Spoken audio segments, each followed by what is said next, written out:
الفترة المفتوحة ليوم الأحد.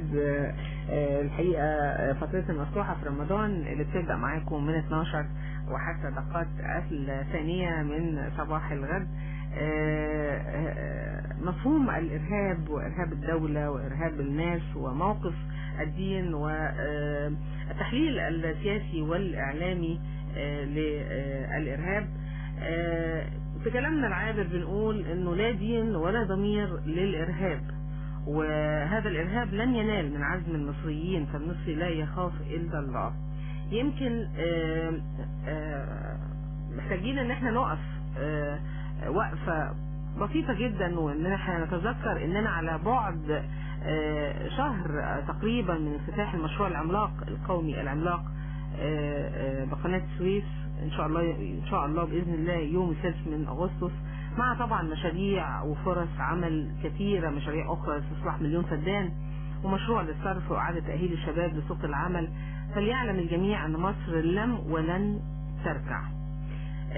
اسمحوا لنا ان يكون معانا دكتور محمد باغا، المحلل السياسي والاعلامي والباحث في الشؤون السياسية.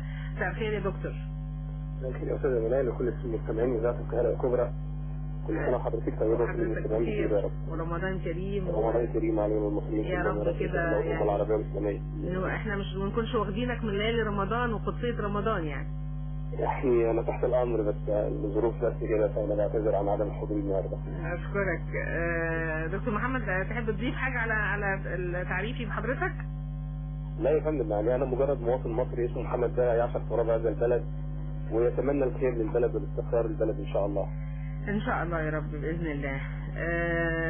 محتاجين ان احنا نقف مع يعني كيف نواجه هذا الارهاب اللي اصبح يعني حقيقه في وقتنا الحاضر وفي حياتنا، وللأسف من يعني من نفس فصيلك، منك كمسلم ومنك كمواطن مصري.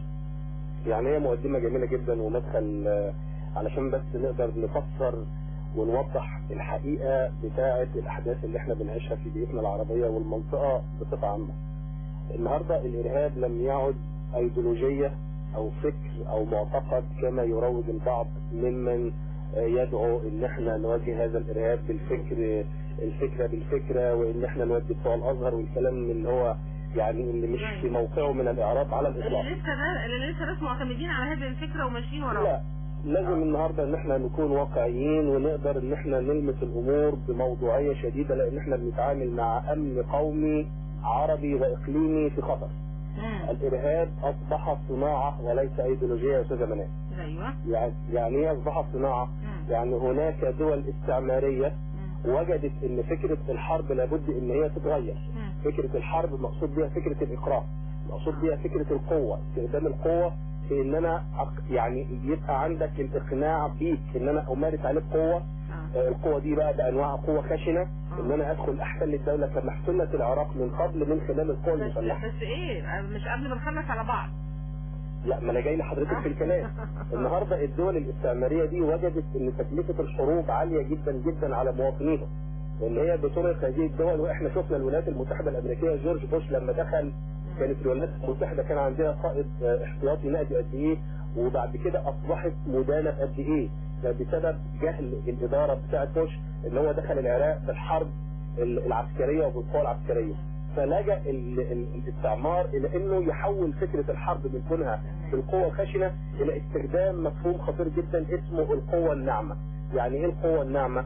يعني ان انا اقدر احتل او اجذب او اقنع او يبقى لي تأثير على الدول المستهدفة من خلال امور معينة كده بتمارس على هذه الدول، بتفتت قواها وبتفتت القوى الخشنة اللي فيها اللي هي القوى العسكرية زي ما بتشوف في سوريا، وزي ما شفنا انهاك المنطقة العربية، وحتى شفنا على انهاك جيشنا وانهاك الدولة المصرية من خلال التفجيرات ومن خلال استهداف ضباط الجيش والشرطة.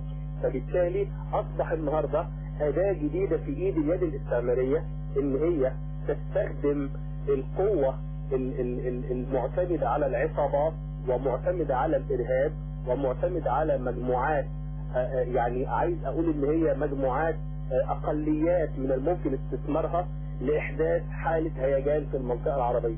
وشفنا ازاي الدول الاستعمارية ساعدت الفئات اللي هي الاقليات دي ان هي تتبوأ المواقع في الدولة، حتى ان هي وصلت لكرسي الرئاسة زي ما شفنا تصعيد الاخوان في مصر وتصعيد الاخوان في دول اخرى، واحدثت انهاكات كثيرة جدا جدا وصراعات في المنطقة العربية بصفة عامة. فكان هذا المدخل لميلاد الارهاب في المنطقة. لما مصر وقفت المخطط الامريكي اللي هو اللي بيعتمد على تقسيم المنطقة الى دويلات صغيرة علشان دولة او الكيان الصهيوني، مش عايز اقول دولة اسرائيل لان هي ليست دولة، هي بتحاول ان هي تكون دولة دينية، ودي النقطة اللي بترتكز عليها، ان هي عايزة تولد دول، يعني بتقول انه يعني بتوع داعش بيقولوا ان هم عايزين يعملوا الدولة الاسلامية، فهي عايزة تعلن او ترفع شعار الدولة اليهودية، وده مش هيحصل ان شاء الله. هو لازال كيان صهيوني لن نعترف بيه. وعايز اقول ان كل الجماعات التكفيرية الموجودة من حوالينا ما هي الا صناعة مخابرات، سواء كانت مخابرات اسرائيلية او كانت مخابرات امريكية او كانت مخابرات تركية او كانت مخابرات انجليزية، وهذا الامر معلوم ومعروف في الكتب، والكتب بتاعتهم اسست للكلام ده من عشرات السنوات الماضية. ولكن النهاردة احنا محتاجين نفوق، لماذا وهو معلوم لماذا هم مستمرون وبيستقطبوا اخرون معهم؟ علشان احنا خايبين، مش عارفين ندير الازمة بشكل صحيح. يعني اي نعم الحرب شرسة جدا، واحنا قابلنا حرب الحمد لله وهننتصر عليها باذن الله، اللي هي ما يسمى بحروب الجيل الرابع. حروب الجيل الرابع يا استاذ منال القوة الاساسية اللي فيها بتعتمد على حاجتين، ان انا بصنع الارهاب وده حصل في المنطقة. الحاجة الثانية حرب المعلومات، دي نقطة مهمة جدا. بتداول المعلومات على اساس من الشائعات، يا ريتها تداول معلومات، دي حرب المعلومات. يعني ايه حرب المعلومات؟ ان انا ممكن اوقع دولة كاملة بسبب التشويش وبسبب التشويه وبسبب الضبابية اللي موجودة فيها. يعني جوزيف ناي، وده محلل استراتيجي امريكي اللي اخترع ما يسمى بالقوة الناعمة سنة 90، لما كان بيتكلم عن القوة الناعمة الراجل ده أسس قاعدة مهمة جدا اللي هي قاعدة حرب المعلومات. قال فيها ايه؟ قال ان المصداقية هي انظر الموارد. فلما نشوف الاعلام العربي بصفة عامة والمصري بصفة خاصة، ومش عايز اقول كل الاعلام المصري، عايز اقول كثير من الاعلام المصري سواء كان المرئي او المسموع او المقروء، وكيف ساهم هذا الاعلام في احداث ركسة شديدة جدا في ان الدولة المصرية ما تشمش نفسها الى الان، واخرها شفنا الضبابية الشديدة جدا والولولة الغير يعني الغير موجودة وليست واقعية مما احدثها بعض الاعلاميين وللأسف المحسوبين على انهم وطنيين، من تصدير حالات الفزع والهلع للمواطنين اللي جنودنا يتقتلوا في سينا بهذا الكم البشع. ودي طبعا امور مغلوطة. يعني انت لو بتعمل العقل هتعرف انه السؤال هنا يعني اين الدولة من هؤلاء الاعلاميين او الاعلاميون المغرضين اللي اهدافهم معروفة ورأس المال هنا هو المتحكم؟ يعني اين مصلحة الوطن؟ ما هو انا بقول لحضرتك احنا لازلنا نايمين في الخط، ولازلنا يعني اجراءاتنا اللي يفترض ان احنا ناخدها سواء كانت الاجراءات القانونية او الاجراءات الخاصة بالقوة الناعمة بتاعتنا احنا، مش بالقوة الناعمة بتاعت الغرب. احنا لسه ما فعلناش الكلام ده. فيعني يمكن احنا لسه يعني خلال ساعات هو احنا لسه قدام هذا الارهاب وهذه الاغتيالات وهذه الحرب الشنعاء لسه هنقعد نتكلم مع بعض يا دكتور؟ ما انا بقول لحضرتك احنا في خلال ساعات ان شاء الله سيصدر قانون مكافحة الارهاب ان شاء الله، وانا امل في هذا القانون ان هو يحتوي كثير جدا من الازمات. وانا اعتقد وبقول من دلوقتي ايه هو القانون وايه هو بقول من دلوقتي الارهاب زي ما حضرتك بتقول اهو، ارهاب عن طريق المعلومات، ارهاب عن طريق هو صناعة زي ما قلت، هو مجمل ان هو الصناعة. الارهاب ليس من يحمل السلاح فقط يا استاذ منال يعتبر ارهابي، ولكن ايضا من يقود الدولة يعتبر ارهابي، ومن ينهك الدولة بالتشويش وبالمعلومات المضللة ومن يحرض على الدولة فهذا هو ارهابي. فالنهاردة احنا بصدد ان احنا ان شاء الله هنصدر قانون مكافحة الارهاب. اعتقد ان هذا القانون هيبقى له دور كبير جدا من الحد، يعني في الحد من الازمات اللي شفناها في خلال الفترة الماضية بسبب الميوعة الادارية، وان الدولة مش عايزة تبين ايديها وان هي تطلع ما لديها من قوة لمحاربة هذا الفكر، والجماعة اياهم ساقوا فيها. احنا النهاردة بنقول لا، الامن القومي المصري في خطر. الامن القومي المصري النهاردة لما حضرتك كدولة بتحارب على جبهتين، بتحارب حربين اللي هي حروب الجيل الرابع المعتمدة على المعلومات وتشويه المعلومات وإضلال الدولة وإنهاك الدولة.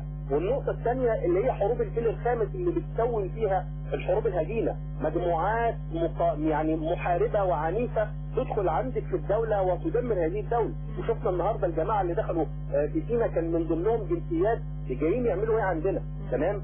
فبالتالي النهاردة يعني الوطن قدامه حاجة من اثنين، اما ان اكون مع الدولة او اكون ضد الدولة. مبدأ الحياد ومبدأ بقى استخدام الفزاعات تحت دعوة بقى حرية التعبير وحرية الرأي والكلام اللي ملوش لازمة ده، اعتقد ان ده يعتبر خيانة في هذا الوقت. ليس وقته على الاطلاق. نحن دولة تحارب. الرئيس عبد الفتاح السيسي لما ذهب الى سيناء علشان يطمن الجنود وعلشان يوصل رسالة للجنود وذهب بالزي العسكري، كانت رسالة لهؤلاء اللي هو بيقول لهم البلد في حالة حرب. وزي ما قلت لحضرتك الحرب لن تعد. يمكن الناس هتفتكر او المستمع هيفتكر اني انا بتكلم او برأي او يعني بأجامل رئيسنا الرئيس عبد الفتاح السيسي، لكن احنا بنجامل ليه؟ احنا بنقول وقائع وشايفين قدامنا الاحداث. ان هذه القيادة وهذا الكيان بيعمل بمفرده. يعني هو ده اللي بقول عليه. احنا نايمين في الخط ليه؟ بنحاول في ازاي ان احنا نقضي على هذه الشائعات وازاي نواجه هذه الحروب الرابعة والخامسة يعني بادوات. انا شايفه ان هو اللي بيمتلك الادوات دي وهو اللي بيعمل بيها بمفرده. انا النهارده بقول يا فندم يعني من ينظم الاعلام في مصر الان، بما ان الاعلام اداه رئيسيه في حروب الجيل الرابع وفي نشر الشائعات وفي الاحداث التدليس اللي حصل في المنطقه العربيه بصفه عامه. يعني بغداد سقطت في الاعلام مش بحاجه ثانيه، هو بالحرب النفسيه اللي مورست على دوله العراق في الوقت ده. فبالتالي الو انا سامع حضرتك يا دكتور معاك. فبالتالي النهارده يا فندم احنا في حاجه ضروريه جدا الى تنظيم هذه الاله الاعلاميه. ما يعني اين يوجد وزير الاعلام في هذه الوزاره، او اين يوجد المجلس الوطني للاعلام في الدوله في الوقت الحالي، او من ينظم عمليه الاعلام بصفه عامه في الوقت الحالي. رقم 2، اين الاعلام الدولي للرسمه ودور الاعلام الدولي للرسمه؟ دور الاعلام الرسمي. خلينا في السؤال الثالث، لانه طبعا القصه كبيره او الاستراتيجيه كبيره ولابد ان يضع لها قواعد. خليني في الاعلام الرسمي. لماذا يعني خرجنا عن نطاق الثقه في الاعلام الرسمي؟ لانه ما فيش رؤيه. انا بقول لحضرتك القوى الناعمه. اظن ان الناس كلها عرفت اهداف الاعلام الخاص من خلال يعني متابعتها على مدار ال3-4 سنين اللي فاتوا. عرفت تصنف هذه القنوات. يا استاذ منال في يومين 2 افقد الاعلام الخاص او كثير من الاعلام الخاص، مش عايز اعمم، افقد الكثير او معظم الاعلام الخاص مصداقيته عند المواطن المصري. انا واحد من الناس اقسم بالله للمستمع الكريم ان دلوقتي ما بفتحش اي موقع الكتروني لاي صحيفه باخد منها الاخبار. انا اتخذ اخبار من مصدرها الرئيسي، اذا كانت اخبار متعلقه بالجوانب العسكريه او ما يفعله الجيش في سيناء انا انتظر المعلومه حتى اخذها من المتحدث العسكري باسم القوات المسلحه. انما اي امور اخرى انا النهارده كمواطن استراتيجي، وعايز اوصل المفهوم ده للناس، انا كمواطن استراتيجي انا مواطن اساعد دولتي ان هي تستقر، اساعد دولتي ان انا لا انشر اكاذيب، لا انشر معلومات مغلوطه. وشايفين النهارده اللي هي الحرب الالكترونيه ازاي الجواسيس حوالينا في كل مكان. يعني هو قاعد في اسرائيل ولا قاعد في اي مركز مخابراتي في العالم وبيراقب الدوله من خلال الاحداث اللي بتنشر على مواقع التواصل الاجتماعي. فبالتالي النهارده بس اظن منبر زي الاذاعه وحضرتك معانا هنا في اذاعه القاهره الكبرى، نعم. وبتثق في هذا المنبر وبتتكلم بمنتهى الحريه والشفافيه، اظن ده يخلي الناس تثق يعني وتعود ثاني للاعلام الرسمي. بقول للناس قبل ما نقول للناس تثق في الاعلام الرسمي، وهذا امر لابد ان يحدث ولابد ان يكون، وهذا المفروض انه يكون، لابد من القياده المسؤوله عن الاعلام الرسمي في مصر ان هي توجد رؤيه تجذب بها المواطن الى انه يعود مرة اخرى الى الاعلام الرسمي. لابد انه مسبيره يعود مرة اخرى بقنواته باذاعاته. مسبيره لديه الامكانيات ولديه القوة ولديه كل المقومات ان هي تجعل من هذا الصرح العظيم اللي كان يعني قوة ناعمة لمصر ان هي تدخل كل الدول الافريقية وتكون نقطة قوية جدا في المنطقة العربية. كان هو مصدر الثقافة والوعي. كان اسمه يا فندم التلفزيون العربي، كان اسمه التلفزيون العربي، وكانت الوزارة كان اسمها وزارة الارشاد القومي. طبعا. انا محتاج وزارة ارشاد قومي، انا محتاج اثقف المواطن ووعي المواطن واخلي المواطن معايا على خط الدولة. اخلي المواطن معايا شاعر ان الدوله في حاله حرب، ارجع له احساسه بالانتماء والوطنيه، ارجع للمواطن احساسه بالثقه في دولته، وان دولته قويه، وان دولته الدوله الوحيده في المنطقه العربيه اللي لديها جيش من اعظم الجيوش. اقسم بالله ان الجيش المصري بمعنوياته اللي شفناها على الجنود ومدى الاصرار ومدى الاراده ومدى العزيمه، هذا الجيش بفضل الله يعتبر الجيش الاول في العالم. والله الجيش الاول في العالم اللي يهاب كل الدول وتهاب امريكا بجلاله قدرها ويهاب كل الدول. وشفنا كل الدول انحازت للاراده المصريه بسبب ايه؟ بسبب الشعب المصري ووقوف المؤسسه العسكريه او القوات المسلحه المصريه، قواتنا المسلحه، قوات الشعب المسلحه الى جانب هذا الشعب.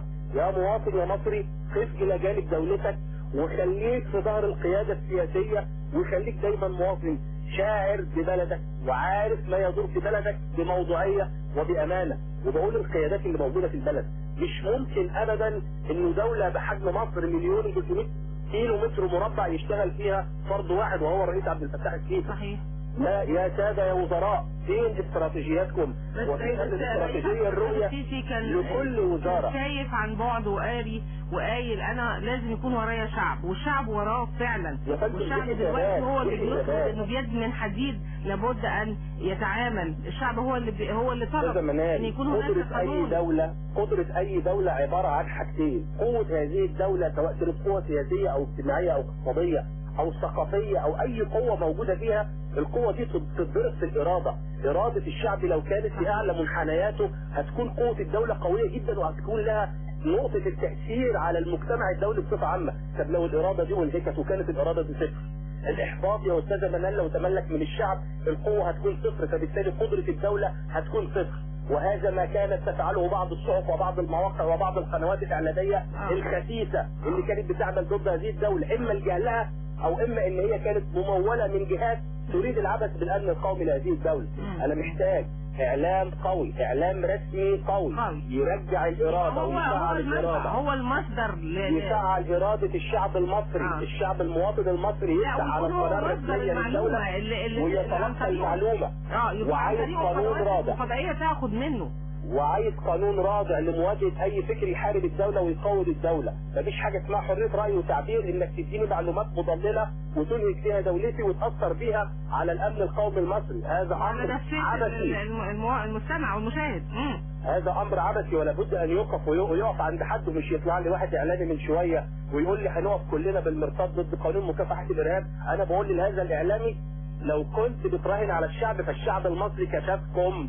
النهاردة انتوا مكشوفين، اما انك تكون مع خط الدولة وتحارب بما يرضي الله مع هذه الدولة، لانك في مهنتك في وظيفتك تقدم المعلومة السليمة وتقدم المعلومة اللي ترفع بيها الإرادة المصرية، مش انك تحبط الشعب المصري والا هتخسر كل شيء. انتوا في 48 ساعة شفتوا حاجات كتيرة جدا. دكتور محمد هو عايز يسأل سؤال، انت عارف ايه عن ما سيتم افتتاحه في اغسطس القادم؟ وعارف هذا المشروع وليس لديه معلومة. يعني انا اعتقد لو هو يعلم ده ما يقولش دلوقتي يقول الكلام اللي حضرتك بتقوله. يمتلك من الجهل الكثير والكثير. لما واحد يطلع ويقول ان عدد الضحايا في سيناء قد كده، انت عرفت منين؟ واصلا يعني الاتصالات مقطوعة ومفيش اي تواصل مع القيادات هناك الا من خلال القيادة العسكرية. فانت وصلت للمعلومة منين؟ بتاخد معلومتك من الاعلام الصهيوني الامريكي، من قناة الحقيرة الجزيرة القطرية، وبتاخد من الجارديان الممولة من الاخوان، وبتاخد من الاعلام الاسرائيلي. فبالتالي انت بتنهج دولتك دون ان تشعر، فده اسمه جهل.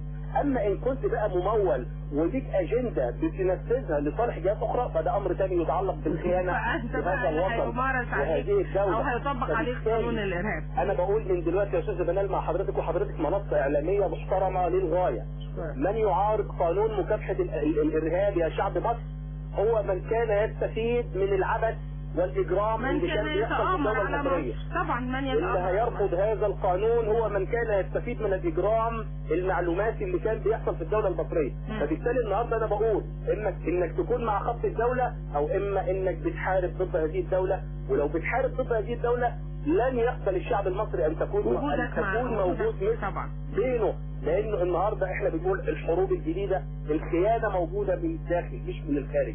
الامر بتاع الخارج ده مقدور عليه، وشفنا رساله القوات المسلحه صفت هؤلاء الارهابيين المجرمين في لحظات. يعني في لحظات اللي التحالف الدولي عمال بيضرب في امريكا في ليبيا وداعش بقاله مش عارف دلوقتي حوالي سنه واكثر، وعمالين يتقدموا كل شويه. لما قلنا هنا دخلوا لنا خلصنا عليهم وانتصرنا للكرامه المصريه وانتصرنا لشهدائنا اللي توفوا ويعني قضوا لحمهم غدرا في سبيل الله، سواء كان في موقعة رفح الاولى والثانيه، وكل الجنود والضباط اللي استشهدوا من الجيش والشرطه في الفتره الماضيه من الارهاب الخسيس. شفنا ان الدوله المصريه ازاي لما بتكون قادره ان هي بتعمل. انما بقى اللي هيطلع النهارده يقوي تحركات الدوله لحمايه الشعب المصري وحمايه الامن القومي المصري، اذا انت مكشوف. وبقول لك من دلوقتي لن تقدر ولن يقدر اي احد في الدنيا ان هو يهزم دوله. مفيش ارهاب بيهزم دوله يا استاذ منال. مفيش ارهاب، وبقولها تاني مفيش ارهاب بيهزم دوله.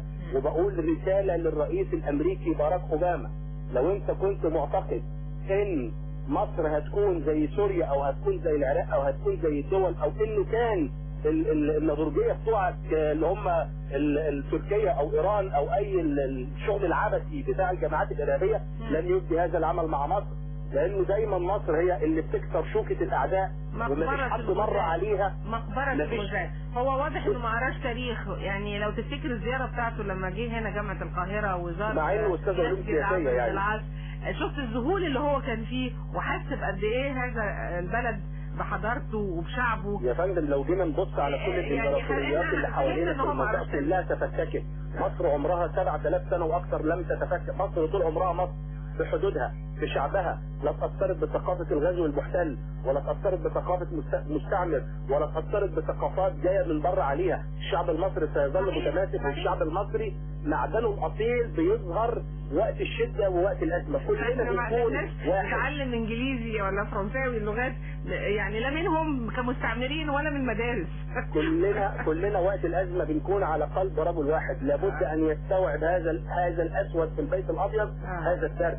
مصر لن تنكسر، وان شاء الله ستكسر يعني خطط المخطط الامريكي القذر من تقسيم المنطقه العربيه. ان شاء الله على هذه الارض سيكسر هذا المخطط، وستنتصر الاراده المصريه وينتصر الشعب المصري باذن الله. لان احنا دوله لا عمرنا اذينا حد، ولا عمرنا رحنا جرنا على حق حد، ولا عمرنا يعني كنا دوله مستعمره كهؤلاء اللقطاء من الدول. لما احنا دولة طول عمرها بتحترم نفسها وطول عمرها بتحترم البني ادم بتاعها، وان شاء الله مستمرين في التقدم ولن يحيد عن خط التنمية. مصر يعني الثانية يا استاذة منال معلش مهمة النقطة دي. اذا كانت تحركات الارهاب ومن وراء الدول الاستعمارية لتقويض مصر من ان هي تفتتح قناة السويس، انا بقول اهو كمواطن مصري ساكون متواجد ان شاء الله في هذا الاحتفال يوم 6/8. كلنا هنكون موجودين. كل الشعب المصري على قلب رجل واحد ورا رئيسنا، ورا القيادة السياسية، ورا الحكومة بتاعتنا. منتصرون بإذن الله. ادخلوها سالمين. يعني ما كانش ده يعني أهمية مصر ذكرت في القرآن الكريم، وخير أجناد الأرض طبعا كما وصف الجيش المصري أو وصفه الرسول عليه الصلاة والسلام في حديثه. فيعني طبعا انا اتمنى ان انا استمر مع حضرتك دكتور محمد باغا، ومن قبلك دكتور محمد عبد الواحد، لكن فترتي المفتوحه كده انتهت، فاتمنى وجودك معايا في الاستوديو ان شاء الله. هي الفتره المفتوحه انتهت، ولكن ان شاء الله مصر دائما باقيه في القلوب.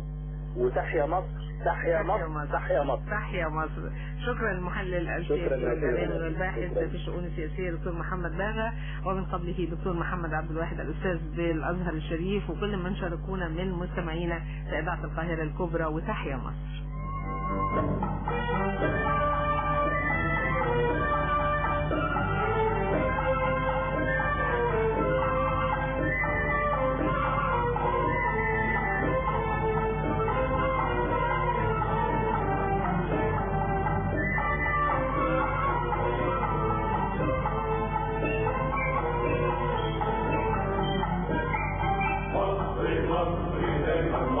تحيا مصر، تحيا مصر.